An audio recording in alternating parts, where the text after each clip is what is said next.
Hello and welcome, everybody. Today, I will be talking about Tropilaelaps, the looming threat to our honeybees explained. This stream will teach beekeepers why they need to be educated on the tropemite, or their official name, Tropilaelaps, how they reproduce, how they would do in North America, their expedient spread across Asia, and potential treatments for them. Each slide has visuals to help you understand. All the information I found was from credible research, mostly done by Dr. Samuel Ramsey. You'll hear his name a lot in this presentation. So I've scoured through all the articles on the internet and made this presentation to help all of you learn about Tropilaelaps. So native range. The native range of the Tropilaelaps is South Korea and China. I couldn't get any exact information on this, but that's kind of what I found overall. And this was pretty important to know because they've spread very quickly over the past couple of years. I'll be right back. So they spread very quickly over the past few years and have spread all the way from just China and Korea, which is circled with a red line there, to all over Asia. So here in the next slide. So this is their range as of 2024. So pretty serious. They have encompassed a large part of the world now, over 20 countries, which is just crazy. Yeah, as of 2024, they are verified to be in 20 different countries and reported but not verified in 5 others. They have rapidly moved out of China and Korea into all of these new countries. They do the best in tropical countries where there are no brood breaks year round, but they also grow in temperate climates, just not quite as fast. And here we are.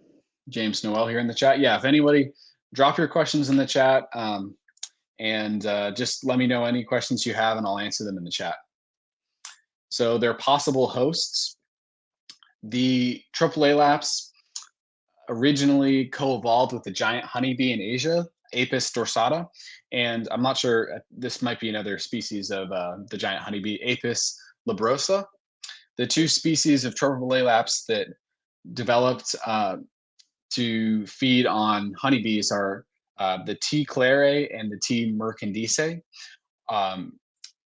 Those are the ones that can feed on the European honeybee that we keep in North America.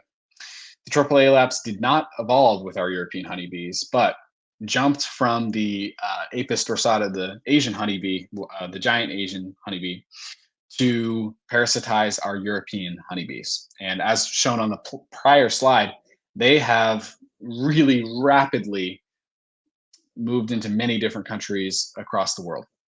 So got Mary on here as well. So here's our 5th slide. So life cycle. So the Tropilaelaps life cycle is somewhat similar to Veromite. The main difference is that they just reproduce a lot faster. The Veromite life cycle is on the left side of the screen, and the Asian mite, i.e. the Tropilaelaps on the European honeybees, is life cycle is on the right. And it's just crazy how much faster the Tropilaelaps grow. So I'll take you through the life cycle here for the Tropilaelaps. So they first jump into a into a cell before it's capped on day 8. An adult female mite. Then once she gets in on day 8, which according to Dr. Samuel Ramsey, they hop in the cell a few hours before they cap it. So that's when they jump in the cell. And they also spend very little time on the bees. Then the first egg is laid on day 11, and first mite appears on day 10. First egg is laid on day 11. Then the mite is now trying to read it. It's kind of small for me. Then the mite is able to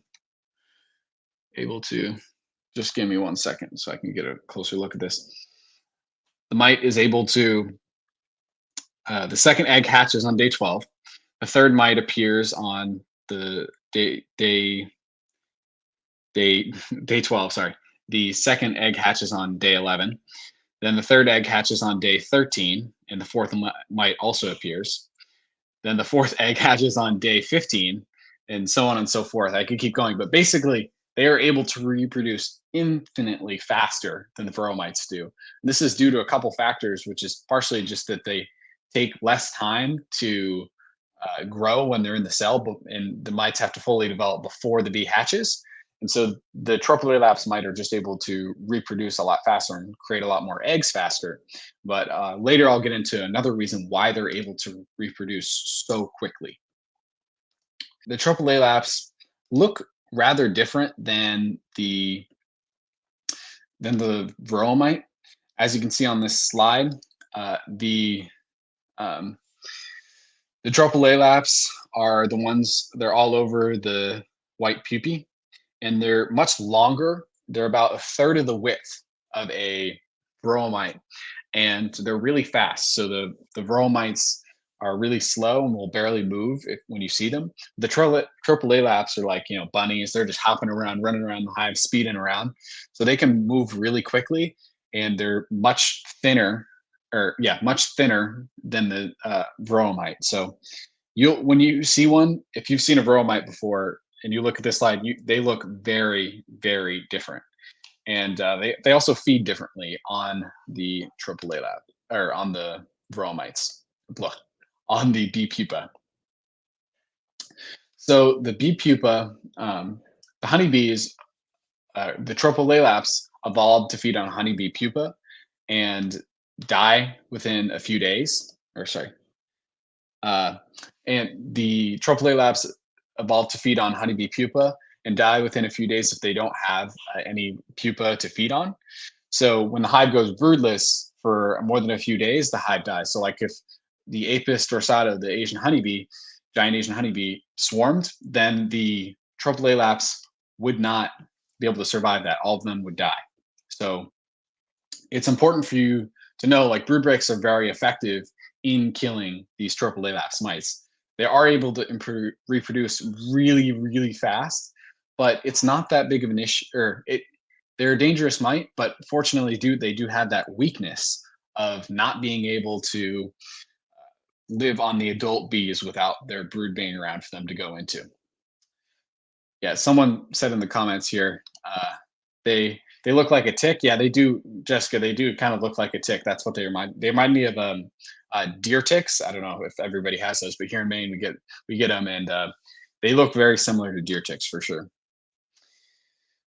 So and even without being able to feed on adult bees, the Tropilaelaps have spread very quickly throughout Asia and into the Middle East and into Oceania, like Indonesia, Papua New Guinea, not in New Zealand and Australia yet, but it's probably only a matter of time. And they, like I said, they spread really quickly. And in colonies that have varroa and tropy mites, there's often 25 times more tropy mites than there are varroa. And you might, well, why is that? Because the tropy mites reproduce so much faster than the varroa do that it's a 25-to-1 ratio if they both have time to develop in the same colony. The varroa mite, on average, spends about 7 days on an adult bee. Once they leave a cell, so they reproduce in a cell, then the daughters and the mother who laid the egg, they leave the cell on the bee, and then they travel around on different bees for about a week. The reason they do this is to grab the proteins. Certain proteins are only in adult varroa mites, in adult honeybees that the varroa mites need to feed on. So they stay on the adult honeybees as phoretic mites for roughly, on average, 7 days, between 3 and 14 days, but on average 7. And so this gives us time as beekeepers to treat them using chemicals that attack phoretic bees. So like one example of that would be amitraz and the apivar strips. They kill the phoretic mites on the bees. If the treatment's quick, then like formic acid, that's something that kills the bees under the caps. So like I said, the difference for the tropy mites is they only spend a few hours hopping from cell to cell. So a tropy mite hatches with all of her daughters, gets out of the cell. Then she's almost instantly in another cell within a few hours that's just about to be capped. So the trophy mites have developed the ability to know exactly the right smell of the pupa before it's capped. So the bees were like, well, we're going to put a wax capping on it because that'll protect it from parasites because that will, parasites won't be able to get in the cell. But the trophy mites have evolved, so they know the smell of a pupa that's 9 days old, and so they're able to jump in right before that cell's capped. And so this leads to big problems because that's how they're able to reproduce so effectively. Next slide here. Mary here. I was about to say that too. Yeah, they do look pretty similar to ticks. So I just threw this slide in a few minutes ago before I started, but feel like it's a pretty important topic. Viruses. So they have been known to spread black cell queen virus, deformed wing virus, and one other I can't remember. I poured through so much research, but I can't remember what the third virus was. Um, so that might sound like a good thing because varroa mites, they almost they there's like over 12 viruses or 20 viruses or something that varroa mites can give directly to the honeybees. So you would think it's a positive, but really it's not much of a positive because those are the three viruses that we know they can vector to honeybees. That doesn't mean that's all the viruses that can be vectored by them. So to me, that's probably the most worrying thing is because that's the worst thing the varroa mites do, is they are able to vector viruses into our honeybees so effectively. And so the fact that we only know that the Tropilaelaps can carry three viruses is pretty worrying because they could carry viruses that we've never even seen that are from that develop covalts with them in Asia that honeybees have never Western honeybees have never been exposed to. So it's really quite worrying to me that we don't even know all the different viruses the Tropilaelaps could have that could be completely unique to them, and thus the European honeybees would have never been exposed to it. And so I'm I'm that's kind of a scary thought, but who knows? It could go either way. Maybe they don't have any unique viruses, but they definitely could. So detection of the trophy mites. So the effects on, as you can see on the left side of the screen, Tropilaelaps mites look damaged. Looks very similar to varroa mites. That's we call it PMS in the U.S. Parasitic mite syndrome. So you see uncapped brood, and sometimes you see this in varroa-resistant bees, but you also can see it in hives that are stressed from the varroa itself. And so we really want to be careful if you're in an area, not in the U.S. right now. Fortunately, they're not in the U.S. yet. But if you're in an area of let's say Asia, Southeast Asia, if you saw this, it could definitely be the effects of a Tropilaelaps mite infestation. So you lose a lot of the brood, unfortunately. Um, and just like varroa mites, they can cause the hive to abscond. So if the population level of the Tropilaelaps gets too high in the hive, they can just abscond and leave. And so that's one of the telltale signs that your bees have Tropilaelaps. It could just be varroa, but Tropilaelaps also get Tropilaelaps can also do that to your colonies. The Tropilaelaps, they run really fast. They're about, like I said earlier, a third of the width of varroa, so they're much smaller, and they're mostly confused with male varroa mites because male varroa mites very rarely leave the cell and look so foreign. I put a picture in on the right of the male varroa mite. So if you see that, it looks very weird, but it's just a varroa mite. It's not a Tropilaelaps mite, so you don't have to report it. So here we go into the next slide here. So test for detection. The most common test is the bump test. So you uncap some brood, capped brood, and then you just bump it into a container. And if you had a Tropilaelaps infestation, more than likely you would see a lot of Tropilaelaps fall down into your tin, and you could see them sprinting around in there. So that's the current test. There's also similar to the Harbo assay, actually, for mite resistance for Varroa. Sam Ramsey, for a lot of his studies for testing different applications of treatment to see how effective it is at killing the Tropilaelaps, he opens 100 of the cells and looks at the pupa. And so that's an incredibly time consuming process. So it's not really that ideal for testing for Tropilaelaps. But it is effective. And so if you can open 100 cells with some like really sharp forceps, and that will allow you to see if you have any Tropilaelaps in there. And like I said, because the Tropilaelaps spend almost zero time on the adult bees, you'll pretty much only see them in the cells. And Sam Ramsey said that apparently veromites, if multiples of them go into the same cell, they actually reproduce less. Um, and they reproduce less, and so they try not to kill the host by doing that. um, like each individual reproduces less, so it doesn't kill the pupae that they're on. But with the Tropilaelaps, Sam Ramsey said he's seen 4, 5, 6, 10 different Tropilaelaps mites within one cell, so they can completely decimate a colony that way. And I think it just get nasty really, really quickly. So economic importance. So this part of the research was from the University of Florida website. The Tropilaelaps mites reproduce much more quickly than Varroa, and that's the main concern when it comes to Tropilaelaps mites. If the infestation of Tropilaelaps becomes severe enough, they can kill 50% of the brood in the hive. Just think about that for a second. 50% of the brood in one hive. That's crazy. They said that you can, like, just when you have like a bunch of dead bees in a colony, if you have a bunch of dead brood, it smells disgusting. You'll be able to smell that thing probably before you even open it if they kill half the brood in the hive. And if they're weakening the hive that much, the hive's going to be almost defenseless, and they just won't be able to take all of that dead brood. Like that's thousands of pupa dead.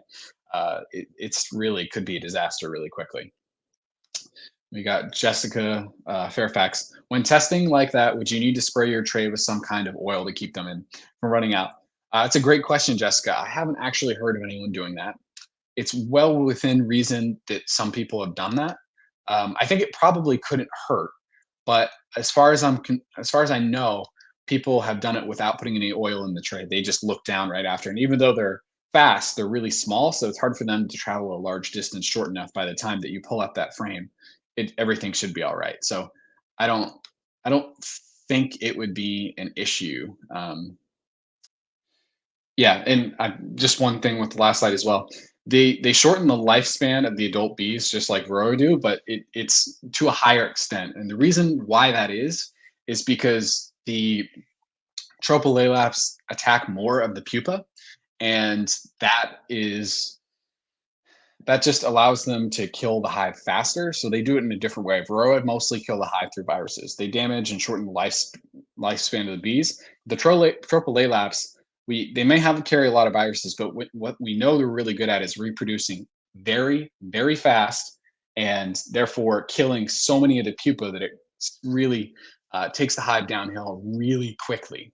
And so we we know they shorten the lifespan. And then the other part, Sam Ramsey, I haven't put this in my slideshow, but Sam Ramsey was telling me, or not telling me, well, saying in his presentation that the Vromite, they pretty much stick to one, like they eat one part of the bee's body and they suck, like get nutrition from that one part of the bee's body. Tropilaelaps don't do it the same way. What the Tropilaelaps do is they go to, when they're in the cell, like with the pupa, they will eat all and extract proteins from all different parts of the bee pupae. So it does much more damage to each individual bee pupae when the tropomites are eating all different parts of their bodies and stealing proteins from all different parts, whereas the veromites really stick to one spot to steal all their food, steal all the bees' proteins, and get the food they need to survive and reproduce. Mary, great question here. How often should you test? I think she's referring to the bump test that I just talked about. How often should we test this way? So that's a good question, Mary. I don't know if there's any real point in doing it at this time. I mean, you could, but it's very likely that we do not have any Tropilaelaps yet, and so um, absolutely nobody has found any, no verified cases of them. So I don't think you need to be doing this yet. If there started to be a breakout or like a spread of it, then I would consider doing it so you can help, report it to the authorities so we can get more accurate data. But at this point in time, Mary, I wouldn't do any bump tests just because we know we don't have any Tropilaelaps mites yet. Even though I do think they'll be here in the future, currently we do not really have any. So I hope that helps and answers your question there.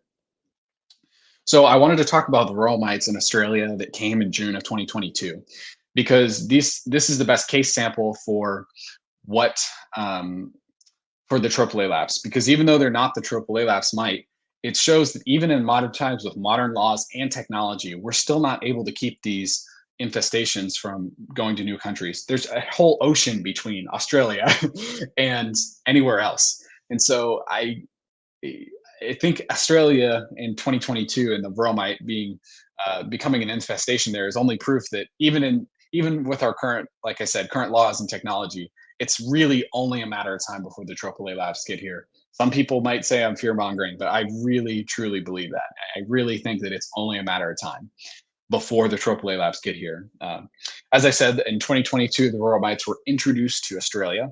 They eradicated over 14,000 hives. It's just unbelievable to try to kill off the Varroa. And they were unsuccessful. The Australian government, I think, gave in. It might have been last summer or this winter, but and said, we're done trying to eradicate the Varroa mite. Even though we killed 14,000 hives, we still weren't able to stop the infestation of Varroa, which goes to show you the Varroa can't even reproduce nearly as fast as the trophy mites. And the trophy mites have been, jet setting through all these countries, infesting them really quickly. And so just I don't believe that we won't have Tropilaelaps. It's really, to me, it's only a matter of time. And so that's why I'm doing this stream, because I think it's really important for beekeepers to understand what's coming down the pipeline with this and try to learn and educate themselves and contact the right people so we can try to prevent this from coming to the US as long as we can. So I really hope that you're able to spread this around. Just let me know in the comment section if you've heard about Tropilaelaps before. I had heard about it briefly, but I didn't really understand the importance of everything that was happening with it. So back to Australia. This measure of eradicating hives did not work, and Australia still has Varroa. They had very strict regulations on importing bees. I don't think they were allowed to import any honeybees into Australia to prevent Varroa from getting in. And they're an island with an ocean in between them and all the other countries, and yet the Varroa mites still made it there. And yet it it's just crazy that they're able to do it. But the Varroa mites are able to do it, and so if the Varroa mites are able to do it, the trophy mites are going to be able to too. I'll talk about the one weakness trophy mites have. I'll let you know that towards the end of the stream. Jessica here, the Bushman, had a great interview with David Burns back a few months. Yeah, so it. I don't know if I've seen that. I saw it, but I haven't watched the whole thing. I'll look into that. But yeah, it's pretty devastating. I don't think bromites have been all over Australia yet because it's such a large continent, slash country. But yeah, it's pretty tough. They were not able to eradicate the Varroa as they had hoped to. But most people in the U.S., when it happened, they already knew that it wasn't going to be possible for them to eradicate it. All right. You may have already said this, but are they in the United States yet, and where are they from? Yeah, I discussed that at the beginning of the stream. You may The trophy mites are not in the U.S. yet. It's highly, highly unlikely. Nobody's found any verified cases of them being in the U.S. yet. The closest they are to the U.S. is probably, I'll get into this later, but Western Russia. So that's probably the closest. And where are they from? They're from China and Korea, I believe. It was really hard to find a concrete, exact place of their origin, but somewhere, yeah, in China or Korea is where they come from. We're going to move on to the next slide here. Make sure you ask any questions in the chat or put them in the comments for me. Happy to answer. Short Pants Bee Farm here. You would have to stop all shipping across the world. Yeah, that's exactly right. I think people are lying to themselves if they're saying that the bromites or the trophy mites will never get to the US or North America. It's just really only a matter of time. And so what precautions we set in place to delay that from happening so we have time to prepare and research is really, really important. And so educating yourself and educating and learning about it and sharing this, I think, can really help raise awareness. Dr. Sam Ramseys done tons of webinars and such about this exact topic, and so I use a lot of those to make this presentation. So the trophy might spread into North America. This is kind of my fear. I highlighted Ukraine on that map because we know that Canada has opened up package imports from Ukraine and Italy as of the spring of 2023. They had terrible, terrible losses.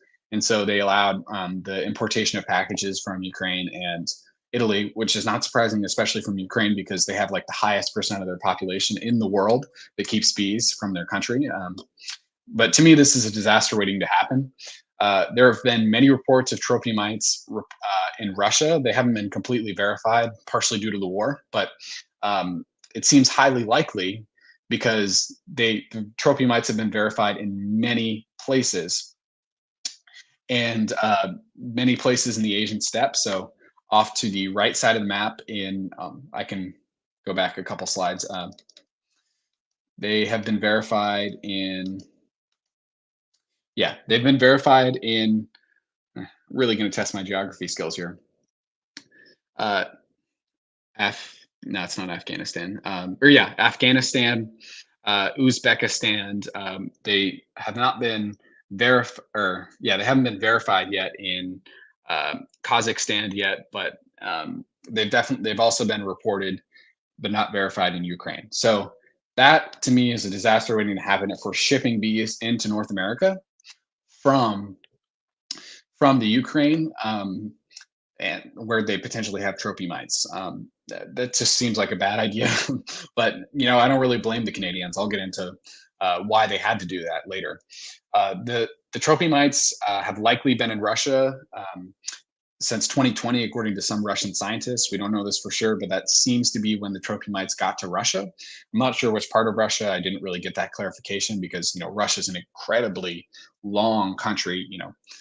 Definitely not thousands of miles, way more than that, probably hundreds of thousands of miles of in length. So it's a really long country, and but we suspect they're in Ukraine now as well. And Ukraine is one of the largest exporters of honeybees in the world, so that can really pose a challenge for keeping bromites out of the U.S.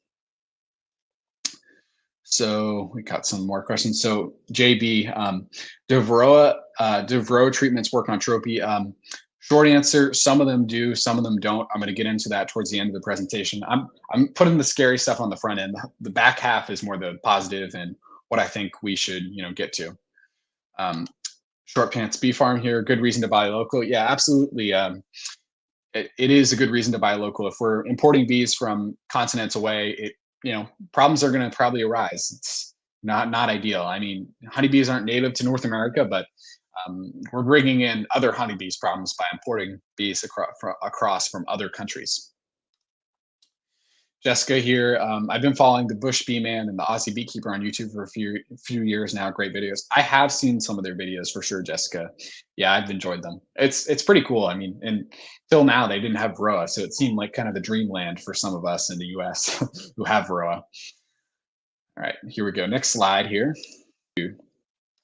So the other worry about importing bees is Canadians are also buying packaged bees from New Zealand, which doesn't have trophy mites yet. But as you can see on the map, I circled New Zealand. Papua New Guinea, which is the neighboring country, granted it's very far away, has trophy mites in it. And this puts all beekeeping in North America at risk. I don't mean to sound dramatic, but I mean, this would be a massive deal if Tropilaelaps gets into the US, and probably the way it's going to happen is most likely from Ukraine or New Zealand imports of bees. I don't want to demonize Canadian beekeepers because it's not really their fault. They're legally barred from importing bees from the US since 1987. I'm assuming this bill was passed in response to Varroa mites, outbreaking in the US. That was in 1987, so I would presume that those two laws are related. The Canadians reviewed this law in 2013, but chose to keep the blockade of U.S. packages. So they're buying packages from New Zealand and Ukraine. They're so desperate. I mean, they're shipping packages thousands of miles to have their bees in Canada because they had Canada because they had a really, really tough loss in 2023. But doing this is putting us at risk in North America. But I'll explain later why. Well, one thing that might save us with this. Here we have living Adam Man. Russia extending nearly halfway around the North Hemisphere, covering much of the east to the west, has a maximum. Wow, okay. I was completely wrong on that. Thanks for correcting me. 5,600 miles. I guess I didn't understand how much a mile, how long a mile would be, but it's still the largest country in the entire world. And so 5,000 to 5,600 at the longest from east to west. So yeah, that's a very long country. So if they had the mites in the far east, well, be far yeah far east, then that wouldn't be a massive deal. But they're in the Ukraine now, so they're obviously in Western Russia as well. So the Canadians are ordering packages from New Zealand because they aren't allowed to get them from the US. We have plenty of packages. I believe there's excess packages that would be much cheaper than importing them from halfway across the world. But unfortunately, Canadians are not allowed to buy packages from the United States, and it's a weird law, but that happens. Governments make laws and they don't always stand the test of time, and so I hope they're able to repeal that. And I'll get into why what you can do to help deal with that issue. We have living Adam Man. It's still huge. I looked it up. I was wondering too. Yeah, thanks for looking it up and fact checking me there. I appreciate it. But yeah, it's very very wide country, or long country. Um, and we have Jessica here. Got to run. Have a great weekend, everyone. Thanks for sharing. Yeah, happy to help, Jessica. I I think this is important for people to know this, so that's why I spent 6 hours or for whatever making this presentation for all of you. So only a matter of time.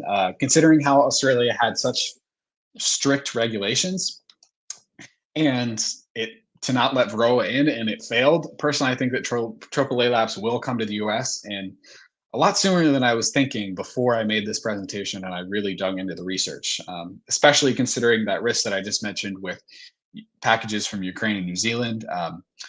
The last couple, well, I have 7 more slides or something, are more about the solutions and are significantly less depressing than the first 15 that I showed you. So here we go. So non-chemical management. So some of this was from the University of Florida research. Non-chemical management solutions include brood breaks, which can be done by caging the queen and removing all capped brood. If you do this, you have to cage the queen for 9 days. And this should kill the entire trophy mite population if you do this, because the trophy mites can only live a few days without jumping into a pupa. So it would seem like a pretty effective measure to stop the trophy mites by I think another alteration of this, you could cage the queen for like 20 days or 20 24 days or something, because it takes 3 weeks for the brood to develop and then another 3 days for the trophy mites to die. So you'd kill nearly every single trophy mite by the time that by the 24th day, and then you could let the queen out. So you need to have a time of year where there's a dearth. So by caging the queen, you can make the bees want to supersede her if it's during a honey flow. But let's say it was after your summer honey flow and the bees are in dearth, that'd be a prime time to do that. And then you also could hit the bees with oxalic acid. And there hasn't been any research on how oxalic acid affects trophy mites, but you'd also be able to kill your varroa mites at the same time. So I think that would be a very effective strategy. It's also going to be it's really interesting to me, like what will happen to the varroa mites. Like once the trophy mites get here, the varroa mites, we don't really worry about them anymore. We're just focused on the trophy mites. I don't know, kind of interested to see how that all pans out. Yeah, so the brood breaks can kill the entire trophy mite population. The other non-chemical solutions are similar to varroa: regular requeening, more hygienic queen lines. The other one was like a bottom board, screen bottom board, which I'm actually not sure if that would work for trophy mites because they move so well. Like I feel like they could actually run up back into the hive, but maybe they would get lost. I'm not sure. That'd be kind of, hopefully someone does some research on that in the future. Maybe, I guess if you have a sticky board down below, they wouldn't be able to leave. And so maybe that would help. But a regular bottom board, I don't think would suffice. So this is something that Dr. Sam Ramsey briefly mentioned in his Honeybee Health Coalition talk. Give me 1 second, I'm going to take a drink. New CRISPR technology. So I'll be completely honest, I'm not that familiar with CRISPR technology. I understand the basics of it. which is basically you're adding genes from other organisms into whatever selected organism. So you could do the same thing with bees.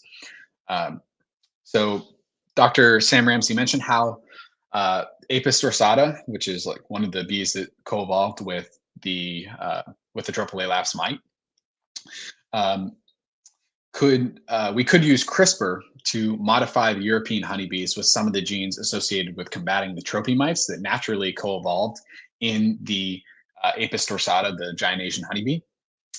So that's one potential option. I'll be completely honest. I haven't really looked into this enough to have a definite opinion on it.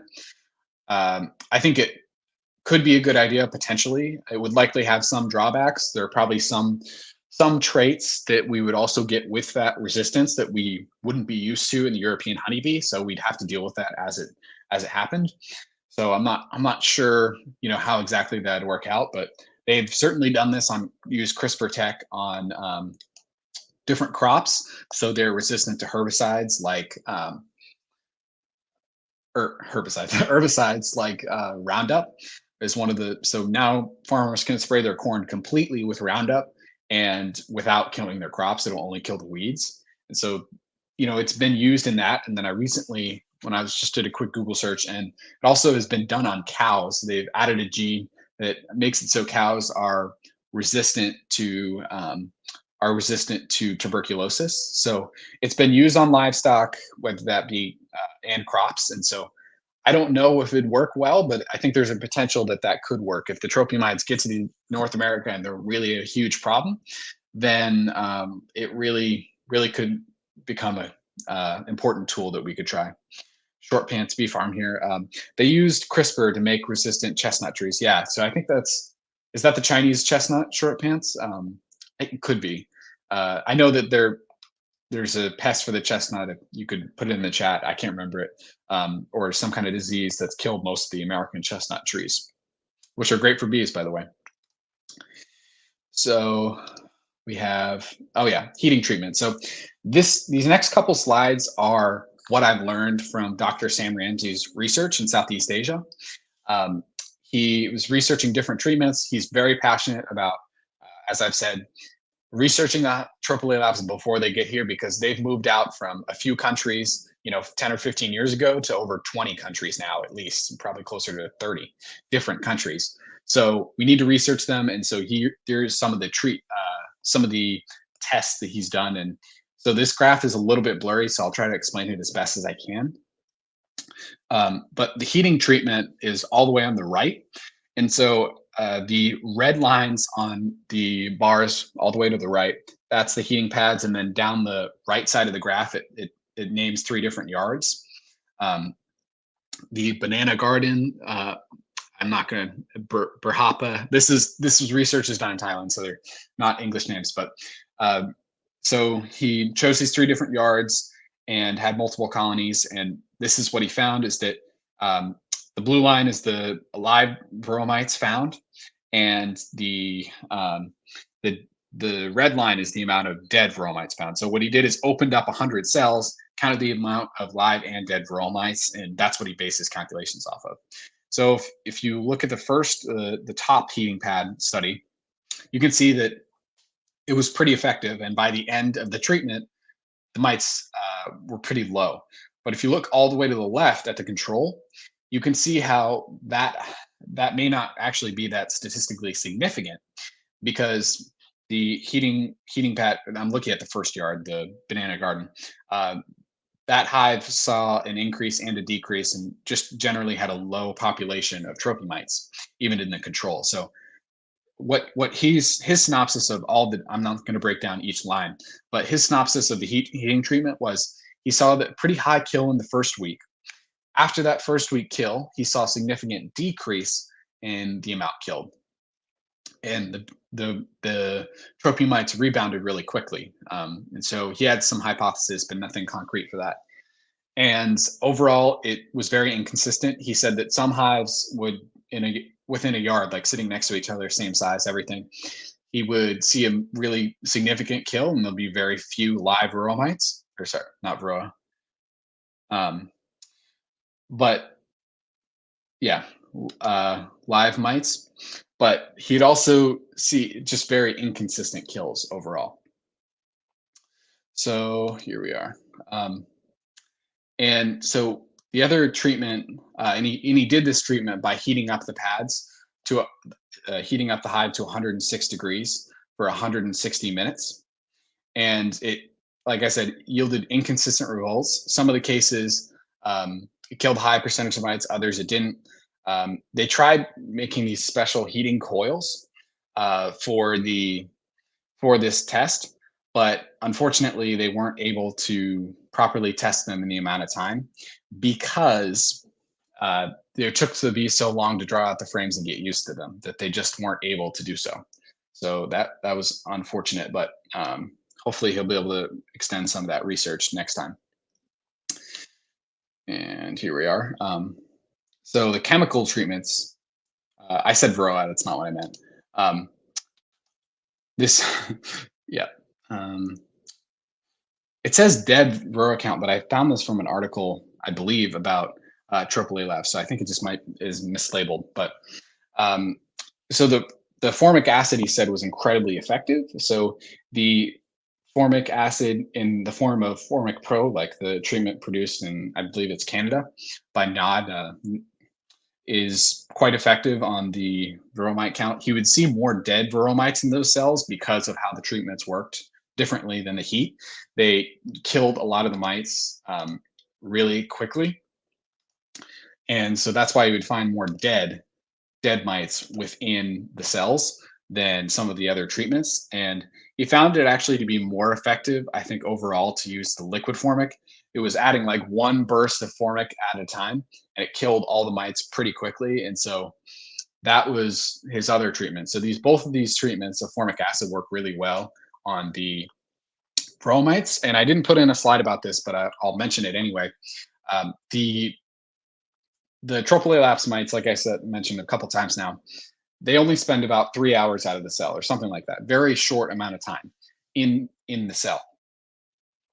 And so the treatments that we have in the US that just to name a few off the top of my head, oxalic, oxalic, Apiguard, Apivar, Hopguard. Those are all treatments that kill the bees or kill the mites by contact, the Varroa mites by contact. Those same treatments will likely not work on the troping mites. And the reason for why that is the trophy mites are outside of the hive, or not outside of the hive. They're outside of the cell such a short amount of time that they're not able to be exposed to these chemical treatments that don't pierce the capping. So all those treatments I just named don't go under the capping. And so because they don't go under the capping, it doesn't kill that many of the trophy mites, and they gain resistance really quickly. Like Amitraz resistance in trophy mites happens way faster than it does. They've already reported resistance to Amitraz, and it's barely been used on them because they are only exposed to such a low dose of it that they gain resistance to it really quickly. So a lot of our traditional mite treatments will not work on the trophy mites. Unfortunately, the one that we know that does really work is the formic acid. So if your formic acid will still work even if the trophy mites come. So the positives about the packages, I told you I'd get to this.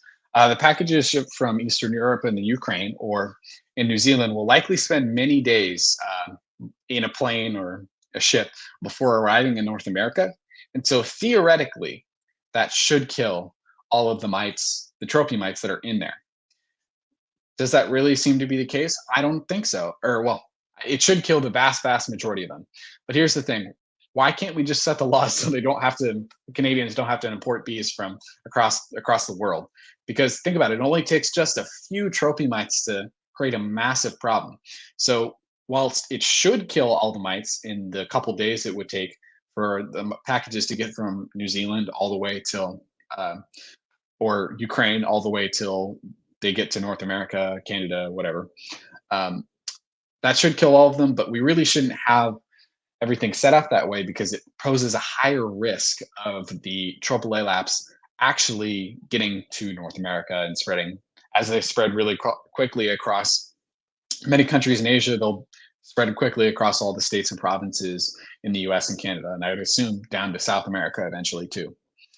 Um, so yeah, it would only take a few to start an outbreak. They they've really spread quickly. They're even into like I think Iran uh, and possibly Saudi Arabia now. So they're moving really, really quickly.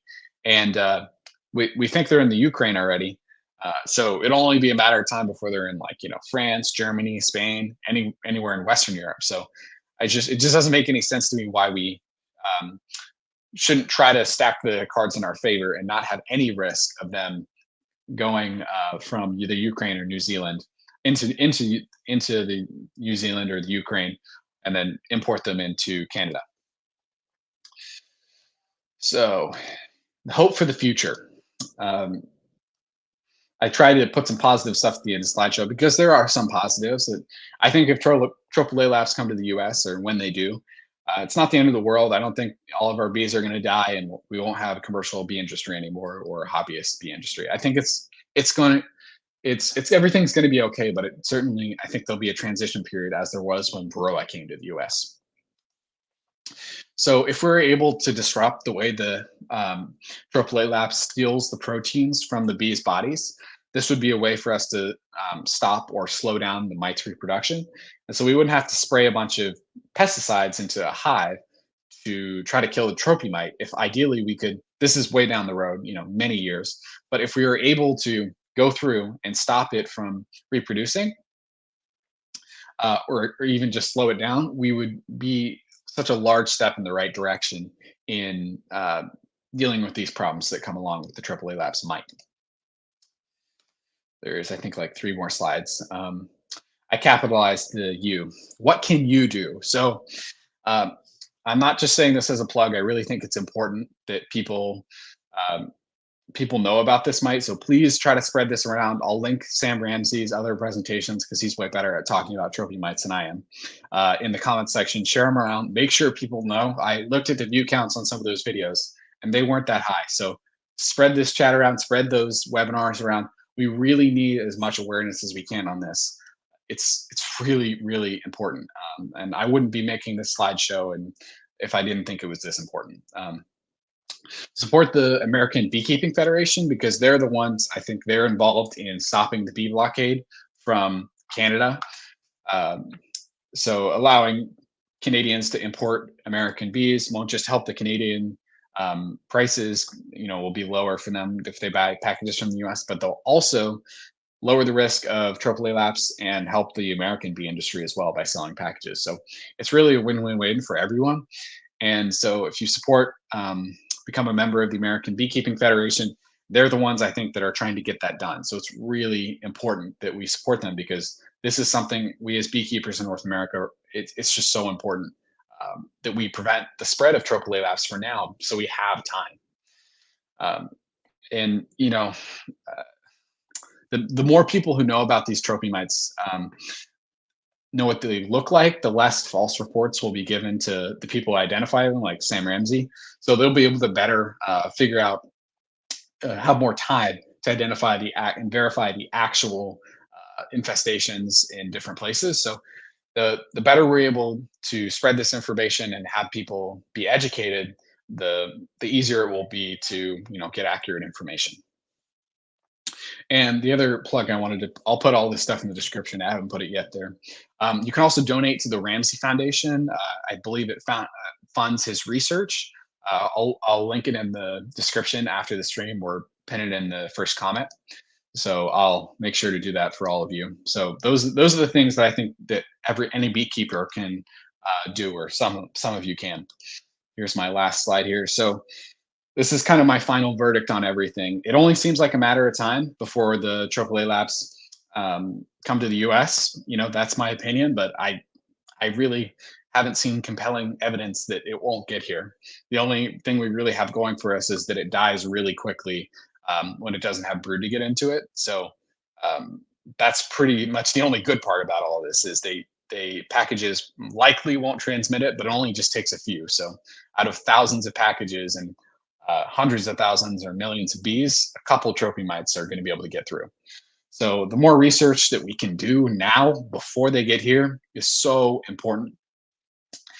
and it'll help us deal with this problem when I think they eventually get here and arrive in North America. Um, it's just Varroa was a huge shock to the American beekeeping industry, and I hope this doesn't happen when Tropilaelaps comes. And so, how well we're able to research and inform and educate about this topic will really make a big difference in when the trophy mites actually get to North America. Um, I'm kind of worried about European beekeeping because if the mites are already in Ukraine, Europe's relatively small. It's about the size of the U.S. Like for a continent, it's small, and so I'm worried they'll spread all across Europe pretty quickly. But TBD on that. I'm not sure. Um, but I'm also like Africa also has a lot of honeybees, and so I would assume the trophy mites are able to get onto the African honeybees as well, and so I think that it's going to be all over Asia and Africa, which only increases the chances that somehow it gets into South America or North America. So I don't know. It's a tough topic, and I kind of had the feeling that I was just going to ignore it because it's probably not going to happen. That was kind of how I felt. Like, oh, maybe that'll happen, but that's way in the future. That's not anything that's going to happen anytime soon. And I don't really think that's true. I think that it's really important for us to consider this research. I'll try to link some other articles in the description to really know about this. If you run a bee school, just give people a quick lesson on Tropilaelaps because I think unfortunately they're a part of our beekeeping future. So if anybody has any other questions, please leave them in the chat for me and I'll answer them before we go off. We're already 52 minutes in. Um, while with Honeybee Farms, got to run. Great chat, Rainier. Have a great weekend. Thank you, Grayson. I hope you have a great weekend. Tomorrow I'll be helping film Bee School tomorrow morning. And if you want to learn and have more like informational webinars, I do a live stream every Friday night. Please just hit that like button. It lets me know this is the kind of stuff that my viewers are interested in, and so I hope that this helps you, learn about Tropilaelaps because before I researched for this slideshow, I barely knew anything about Tropilaelaps, just a little bit from the Beekeeping Today podcast because they have Sam Ramsey on a couple times, but really I didn't know much about it, and I think that's pretty normal for most beekeepers. They either don't know or are ignoring it and hoping it will never happen, which I've kind of decided after doing all this research, I don't think that's the right approach to it. So thank you all for joining me tonight. I love talking about bees, and hopefully I'll be able to get a video out Sunday. We'll see. I hope you all have a great weekend, and thank you for watching on the live stream or on the replay. And I will see you in the next one.